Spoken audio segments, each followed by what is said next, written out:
Há um provérbio antigo que ecoa com uma verdade cortante.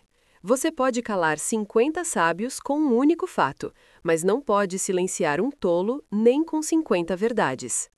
Esta máxima ressoa hoje como um alarme urgente, um grito abafado em meio à derrocada quase imperceptível da nossa capacidade de raciocinar. E se a verdadeira pandemia do nosso tempo não for a mera ignorância, mas uma praga muito mais insidiosa, a ilusão de que já sabemos?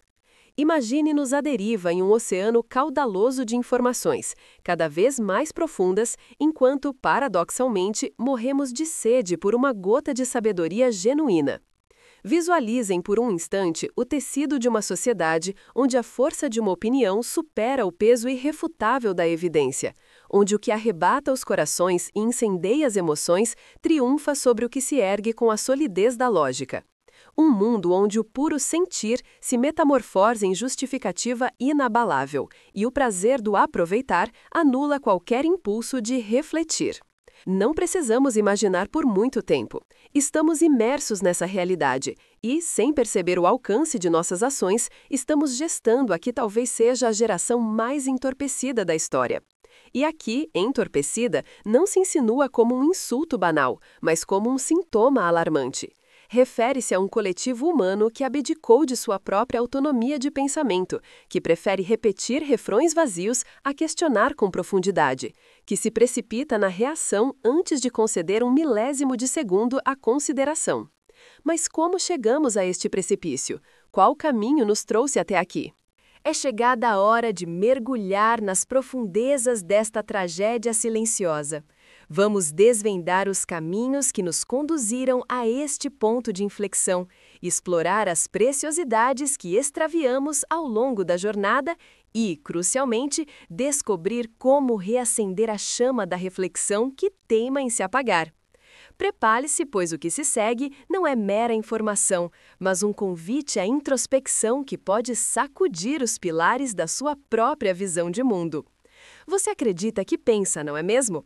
Mas será que essa atividade incessante da sua mente se traduz em pensamento crítico?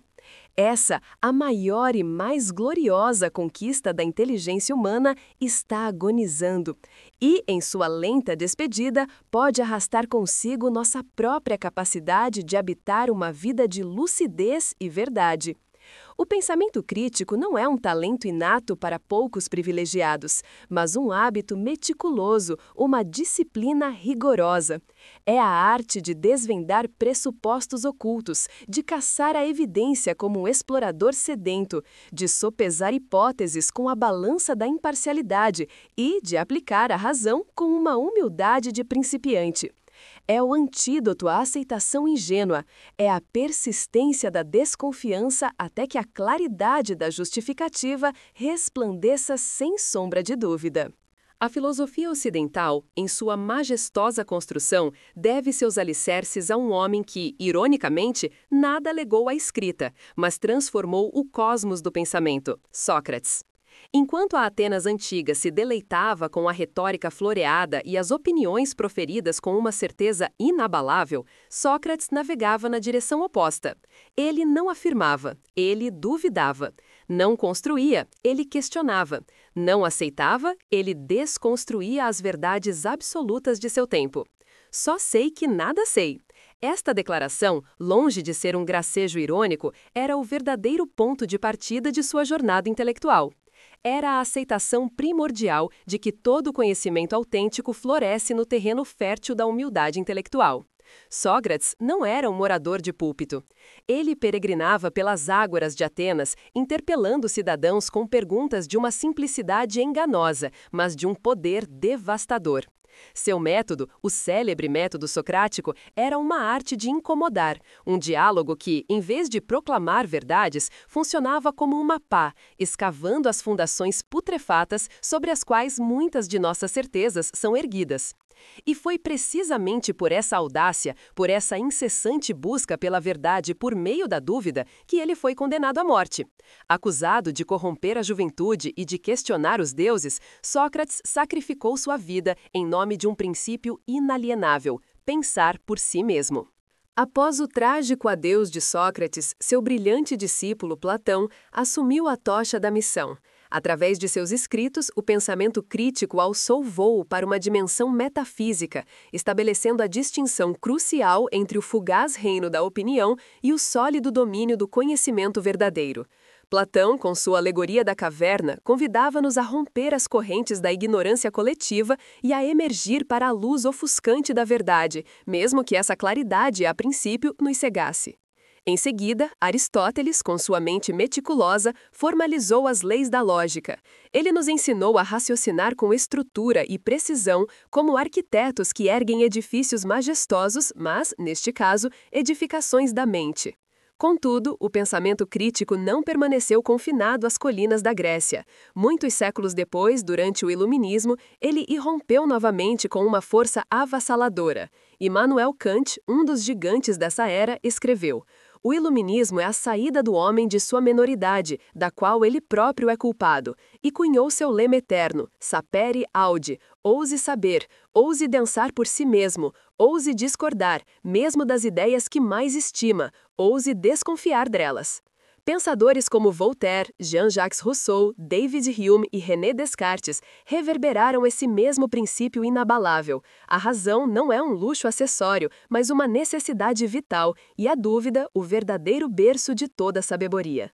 No seu âmago, o pensamento crítico é um rigoroso exercício de higiene mental. É como polir a lente da alma antes de contemplar o mundo. Um ato deliberado de questionar nossos próprios filtros, desmascarar nossos impulsos mais primários e confrontar nossos instintos mais arraigados. Por isso, não é uma predisposição natural, é uma conquista. Ele se ergue como um bastião contra o dogma, a tirania da pressa e o incêndio do fanatismo. É o solo sagrado onde a ciência lança suas raízes profundas, onde a democracia respira o ar da liberdade e onde a própria liberdade encontra seu sustento inabalável. E por essa mesma essência, esteve sempre sob ameaça, porque ele incomoda, porque ele desafia, porque ele confronta o status quo com a coragem da verdade. Por incontáveis séculos, ser crítico era sinônimo de virtude, um selo de inteligência aguçada, de sofisticação intelectual, de uma lucidez invejável. Mestres e educadores moldavam seus pupilos para que aprendessem a pensar por conta própria. Publicações jornalísticas guiavam seus leitores na intrincada arte de cruzar e verificar informações. Famílias inteiras se reuniam para debater ideias com uma civilidade que hoje parece utopia. Mas, em algum ponto da jornada, a melodia mudou e algo profundo se alterou. O pensamento crítico não se evaporou num piscar de olhos. Ele foi como uma árvore robusta que adoece, enfraquecendo-se gradualmente sob a ação de um veneno lento. E a ironia é que esse processo começou com o que parecia ser a maior das dádivas, o acesso ilimitado à informação e o florescimento de tecnologias cognitivas. Tudo parecia apontar para uma era dourada de mentes mais límpidas e perspicazes. Mas um fenômeno inesperado se abateu sobre nós. Não nos tornamos mais sábios, nos tornamos mais velozes, mais impacientes, mais reativos e, terrivelmente, mais superficiais. Hoje, os arquitetos do pensamento coletivo, os verdadeiros modeladores das massas, não são mais os filósofos que buscam a verdade, os cientistas que desvendam mistérios ou os educadores que nutrem mentes. Eles são os comunicadores carismáticos, as figuras que dominam a arte de como falar, mas não necessariamente a substância do que falar. Sua missão não é forjar mentes independentes, mas cooptar seguidores fiéis. E quanto mais inflamam a controvérsia, mais brilham no palco da fama. Quanto mais radicais e extremos, mais seus bolsos se enchem. A razão, com sua voz calma e ponderada, simplesmente não encontra espaço para se manifestar em um espetáculo onde o palco é do barulho e o roteiro é da emoção. Vivemos o paradoxo mais cruel da modernidade. Dispomos de uma torrente de informações sem precedentes na história da humanidade, mas, ao mesmo tempo, nossa capacidade de filtrar, de compreender e de refletir sobre essa avalanche diminuiu drasticamente. Cada deslizar de dedo em um feed é um desfile interminável de estímulos. Cada clique, uma microdescarga de dopamina, o neurotransmissor do prazer e do vício. O que isso tem a ver com o pensamento crítico? Tudo. Pensar criticamente é um ato que exige tempo, demanda atenção ininterrupta e, sobretudo, espaço mental. E é justamente disso que estamos em crônica escassez. Estamos mentalmente saturados, nossos cérebros sobrecarregados. A mente humana, por sua natureza evolutiva, foi projetada para lidar com ameaças iminentes, para tomar decisões rápidas e identificar padrões simples. Quando somos bombardeados por uma enxurrada de milhões de bits de informação a cada dia, o que ela faz? Ela cria atalhos mentais como rotas de fuga. Ela desvia do esforço, buscando incessantemente o que é familiar, rápido e, acima de tudo, confortável. Daniel Kahneman, o renomado psicólogo, descreveu este processo através de 2 sistemas distintos: o Sistema 1, que opera de forma rápida, intuitiva e automática, e o Sistema 2, mais lento, analítico e deliberado. É aqui que reside o pensamento crítico. Mas o Sistema 2 é, por essência, preguiçoso, e quanto mais nos submetemos a um estado de urgência e constante estímulo, menos ele é convocado. A consequência é assustadora. Estamos nos tornando mestres em navegar na superfície, mas mergulhadores medíocres, incapazes de sondar as profundezas. Por que eu deveria me dar ao trabalho de pensar se o Google, com sua infinita base de dados, já pensa por mim? Essa é a lógica velada, implícita que pulsa uma era digital. Calculadoras de bolso, navegadores GPS, assistentes virtuais, resumos instantâneos, vídeos explicativos de 30 segundos, tudo é meticulosamente concebido para substituir o ato da reflexão, não para nutrir seu crescimento. Ao longo do tempo, em um processo quase imperceptível, começamos a desaprender a própria arte de pensar. Não memorizamos com a mesma tenacidade, não raciocinamos com a mesma profundidade, não investigamos com a mesma curiosidade insaciável. Sabemos precisamente onde encontrar a resposta, mas a um custo terrível. A compreensão de seu verdadeiro significado se perde na névoa. Pesquisas recentes corroboram um fenômeno perturbador.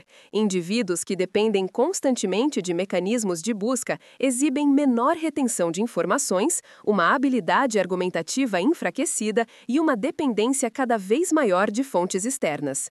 Esse fenômeno já tem nome, o efeito Google, ou também a amnésia digital. Não precisamos mais carregar o fardo da memória, basta recordar onde o conhecimento está armazenado. Mas essa comodidade cobra um preço, ela atrofia o músculo do pensamento crítico. Porque pensar não é meramente possuir dados, é processá-los, conectar pontos aparentemente díspares, desconfiar do óbvio e elaborar compreensões que transcendem a superfície. Pensar exige um tempo que parece artigo de luxo hoje. Exige a audácia de sentar-se em silêncio, de encarar a face desconfortável da dúvida, permitindo que a incerteza de não saber amadureça lentamente na rica safra da reflexão. Mas quem, nos dias de hoje, concede a si mesmo esse privilégio? Quem suporta a agonia de permanecer em dúvida, sem a necessidade compulsiva de correr para uma resposta pré-fabricada e superficial? A vertiginosa velocidade da internet nos treina para sermos rápidos, sim, mas não para sermos cuidadosos. E essa cultura da pressa forjou um novo arquétipo de ser humano, o impulsivo informado. Ele sabe de tudo um pouco, mas compreende quase nada. E o pior, este tipo de indivíduo, em sua própria ignorância, acredita que sabe muito mais do que realmente sabe. É a ilustração perfeita do efeito Dunning-Kruger, um intrigante fenômeno psicológico em que os menos informados são, paradoxalmente, os mais confiantes. Eles navegam em um mar de ignorância tão vasto que nem sequer conseguem discernir a extensão de seu próprio desconhecimento. Sua própria ignorância se torna um escudo impenetrável contra a dúvida, e sua certeza inabalável destrói qualquer semente de aprendizado em potencial. Imagine a vida como se você estivesse permanentemente aprisionado dentro de um espelho. Cada vez que seus olhos tentam discernir o mundo exterior, tudo o que se revela é o reflexo inalterado de suas próprias ideias. Esta não é uma ficção, mas a aterradora realidade de milhões, talvez bilhões de pessoas hoje.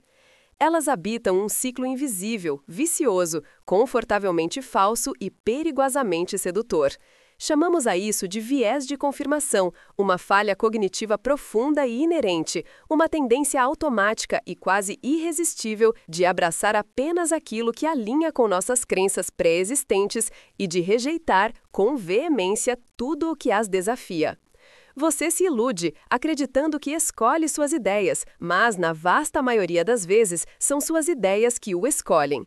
Desde os primeiros suspiros da vida, somos talhados e moldados por um intrincado emaranhado de cultura, família, ideologia, crença religiosa e pelas bolhas sociais que nos envolvem. Esses moldes invisíveis criam lentes opacas através das quais toda a sua percepção do mundo é filtrada. Elas distorcem a realidade, reforçam suas convicções e, acima de tudo, protegem ferozmente aquilo em que você já acredita. Quando você exclama "isso faz sentido", na verdade, o que está dizendo é "isso se encaixa perfeitamente no que eu já pensava". Se o viés de confirmação já era uma força poderosa na era analógica do cérebro, no universo digital ele se transformou em uma armadilha quase inescapável. As plataformas digitais, com sua inteligência algorítmica, recompensam incessantemente seu viés. Quanto mais você clica em conteúdos que confirmam suas visões, mais elas se apressam em exibir exatamente aquilo com que você já concorda. E o resultado? Você se vê imerso em uma bolha de reforço, uma câmara de eco digital onde suas opiniões não são jamais questionadas, mas, ao contrário, calorosamente aplaudidas. Quando, por um raro acaso, algo dissonante ou desafiador consegue romper essa barreira, a reação é visceral. Uma onda de raiva, desprezo ou rejeição imediata, sem um segundo de reflexão. Por quê? Porque seu cérebro foi condicionado a associar a discordância a uma ameaça, a um ataque pessoal à sua identidade intelectual. Imagine-se habitando um lugar onde cada frase sua é recebida com um perfeito, um concordo 100% ou você falou tudo. No início, a sensação é agradável, um bálsamo para o ego. Mas, com o tempo, algo vital se atrofia e morre dentro de você. A dúvida. E, sem a sagrada dúvida, não há espaço para o pensamento crítico florescer. O viés de confirmação é, inegavelmente, um porto de conforto. Ele liberta a mente do extenuante trabalho de reconsiderar, de revisar as próprias certezas e de refutar argumentos opostos. Afinal, pensar com profundidade pode ser doloroso, um esforço que nos tira da zona de comodidade. Mas confirmar é um alívio imediato para o ego. E é por essa sedução que a grande maioria prefere alimentar a vaidade pessoal a fortalecer a própria razão. Se eu penso, logo estou certo. Essa não é uma verdade, mas uma falácia perigosa. Você apenas se habituou a ser cercado por um coro de concordância. E quando alguém, porventura, apresenta uma ideia que contraria a sua, a reação imediata não é um intrigado "interessante, nunca havia pensado nisso", mas sim um rápido julgamento. Este sujeito é vendido, alienado, um ignorante. O viés de confirmação é o próprio cimento que solidifica as tribos modernas. Cada grupo constrói suas narrativas exclusivas, e qualquer fato que ouse contradizê-las é instantaneamente tratado como uma ameaça existencial ao núcleo da tribo. Nesse ambiente tribal, o pensamento crítico definha e morre, porque, dentro de suas fronteiras, formular perguntas soa como um ato de traição. Não se pode mais questionar a ideologia vigente, a fé compartilhada, o líder venerado ou o próprio grupo. E assim, de pensadores autônomos, nos transformamos em seguidores disfarçados. O aspecto mais perturbador do viés de confirmação não é apenas sua capacidade de nos ludibriar, é que ele nos alça à condição de cúmplices do nosso próprio auto-engano. É como se a mente, em sua tentativa de proteção, criasse um sofisticado sistema antivírus, mas que, ironicamente, bloqueia o acesso à verdade e não ao erro. Você passa a enxergar apenas o que deseja ver, a escutar apenas o que quer ouvir e a acreditar unicamente no que reforça sua zona de conforto intelectual. As consequências desse viés não se restringem ao indivíduo, elas reverberam coletivamente. Vivemos em uma sociedade onde o diálogo ponderado foi violentamente substituído por um coro estridente de gritos. Ninguém mais escuta com a intenção genuína de compreender. As pessoas escutam unicamente para encontrar uma brecha para rebater, para contra-atacar. A polarização, então, se retroalimenta em um ciclo vicioso, e no meio dessa batalha de egos e certezas, a verdade, frágil e vulnerável, morre sufocada. Como, então, romper as amarras desse ciclo implacável? Não é uma tarefa trivial, porque pensar contra o próprio viés é como travar uma batalha contra um reflexo no espelho. Você terá que admitir, com a humildade que fere, que suas ideias mais queridas e defendidas com paixão podem sim estar equivocadas. Terá que suportar a dor dilacerante de ver sua identidade intelectual sendo desconstruída e, em seguida, pacientemente reconstruída. Mas é precisamente nesse terreno de desconforto e coragem que o pensamento crítico finalmente renasce. Para iniciar essa jornada de libertação, um exercício. Escolha hoje uma única ideia que você defenda com a força de sua alma. Agora, com a mente aberta e o coração desarmado, investigue a mais robusta argumentação contrária a ela. Leia com honestidade intelectual. Esforce-se para compreender a perspectiva oposta antes mesmo de pensar em reagir.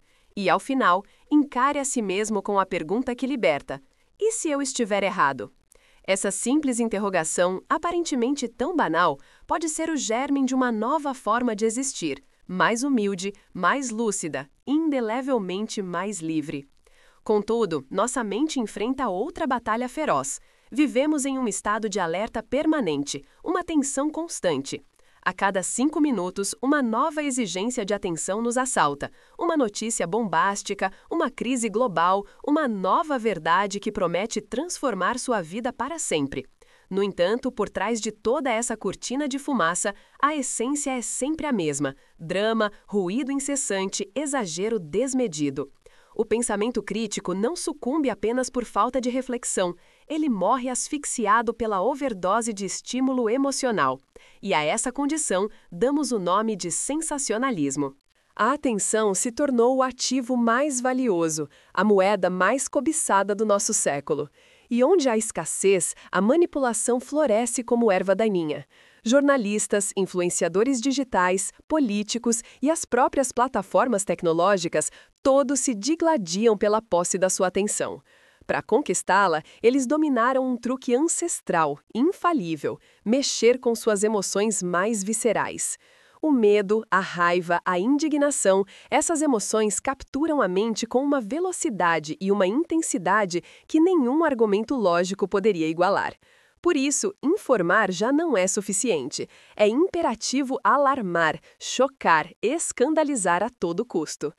Mas essa cultura tóxica engendra um efeito colateral devastador.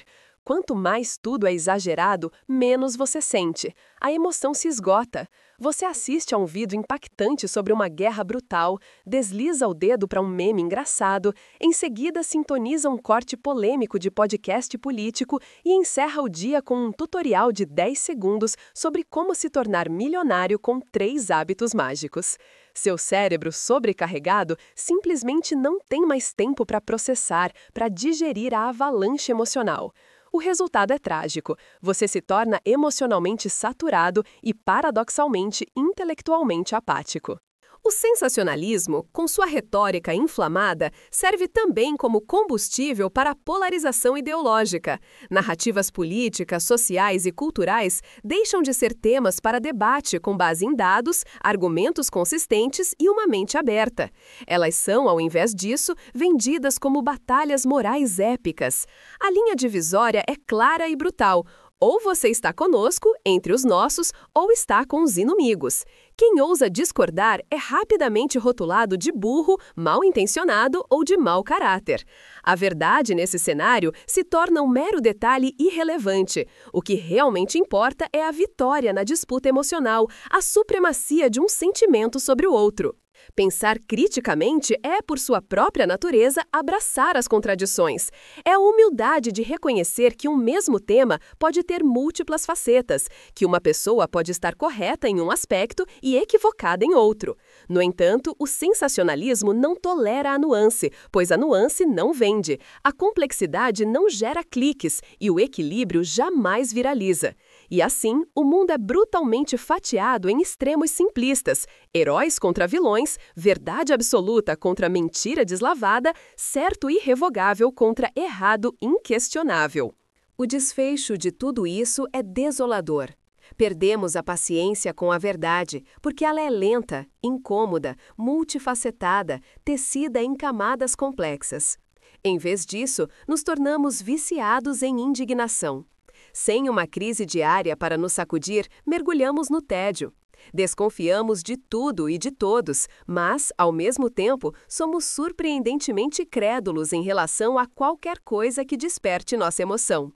Isso acontece porque a verificação racional foi substituída pelo ímpeto emocional.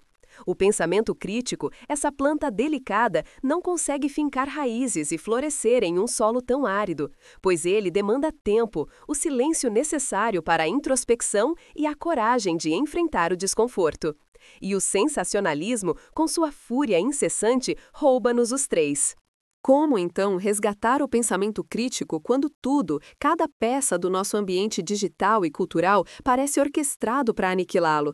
Este não é um convite à esperança ingênua, mas um chamado urgente à disciplina mental, à rebeldia intelectual. Porque, nos dias de hoje, pensar criticamente não é um ato natural, é um ato de resistência, uma declaração de insubordinação. A vasta maioria das pessoas vive em um modo reativo, automático. Elas acordam, consomem avidamente o conteúdo que lhes é oferecido, forjam opiniões apressadas, tomam decisões impulsivas sem nunca pausar para questionar. Por que eu realmente acredito nisso? Isso que vejo é uma verdade incontestável ou apenas algo que me parece familiar? Este pensamento é genuinamente meu ou foi habilmente implantado na minha mente? Pensar criticamente começa justamente nesse ato de parar para comparar, para analisar. Antes de compartilhar, antes de reagir com fervor, antes de opinar com veemência, pause. O espaço sagrado entre o estímulo e a sua resposta, esse pequeno oásis de segundos, é o berço da liberdade e onde a lucidez verdadeira finalmente nasce. O pensamento crítico não se trata de cultivar um ceticismo corrosivo em relação a todo mundo. Não, ele é, acima de tudo, um convite ao ceticismo saudável em relação às suas próprias certezas mais arraigadas. Adote o hábito socrático em sua vida diária. Pergunte mais do que afirma. Quando alguém pronunciar algo que ressoa com impacto, ouça com uma mente afiada como uma lâmina. Qual é a fonte dessa informação? Qual é o seu verdadeiro contexto? Essa afirmação pode ser interpretada de uma maneira diferente? E, quando você se pegar formulando um pensamento, ouse questionar a si mesmo. E se eu estiver errado? Essa simples e corajosa pergunta tem o poder de salvá-lo da estupidez emocional, do dogmatismo cego. Você almeja pensar com mais clareza, com mais profundidade? Então, rompa as grades do círculo que invariavelmente lhe diz sim. Busque a leitura de autores que desafiam suas convicções mais íntimas. Consuma conteúdos que orbitam fora do seu eixo ideológico habitual. Dialogue com aqueles cuja perspectiva o incomoda intelectualmente. O objetivo primordial não é o de concordar, é o de expandir os horizontes da sua própria mente. Você não fortalecerá o pensamento crítico alimentando-o com mais do mesmo. Você o forja, você o robustece ao se lançar no abraço desconfortável do contraditório, do diferente, do que o tira de sua zona de conforto. O pensamento crítico, reitero, não é um dom inato, uma bênção concedida a poucos eleitos. Ele é uma disciplina rigorosa, um conjunto de hábitos meticulosos, de escolhas conscientes e de posturas intelectuais que precisam ser cultivadas com afinco, dia após dia. Ele lança suas primeiras raízes na humildade, floresce com a prática incessante e se sustenta com a coragem inabalável. Coragem de permanecer sozinho na vastidão da dúvida, sem respostas prontas. Coragem de admitir, com a dignidade que a verdade exige, um erro próprio. Coragem de contrariar a própria tribo, de nadar contra a correnteza de um consenso superficial. Em um mundo que opera no piloto automático, onde a superficialidade é a norma, pensar profundamente é um ato revolucionário. E essa revolução, a mais importante delas, começa com uma única pergunta: e se eu estiver errado? Você pode calar 50 sábios com um único fato, mas não pode silenciar um tolo nem com 50 verdades. Esta frase, que abriu nosso mergulho nas profundezas da razão, agora ressoa novamente, mas com um peso diferente, um sabor mais amargo e, ao mesmo tempo, mais libertador. Porque talvez, pela primeira vez, você tenha se permitido perceber algo profundamente desconfortável. O tolo pode ser eu, pode ser você, pode ser qualquer um de nós. Não por uma ausência de inteligência, mas por um excesso perigoso de certeza. Vivemos em um tempo onde é incrivelmente fácil vestir a máscara da sabedoria. O verdadeiro desafio reside em sustentar o silêncio da dúvida, em caminhar contra o algoritmo que nos aprisiona, contra o clamor da tribo que nos conforma e, sobretudo, contra as teimosias do nosso próprio ego. Se você perseverou até este ponto, há uma pergunta final que precisa ser feita, com a mais brutal honestidade. Quantas das suas ideias mais queridas, aquelas que você defende com unhas e dentes, resistiriam a uma investigação imparcial e aprofundada? E se a resposta, sussurrada pelo seu íntimo, for poucas? Então, talvez hoje tenha sido o dia mais significativo da sua vida, o dia em que você finalmente parou de apenas repetir e genuinamente começou a pensar.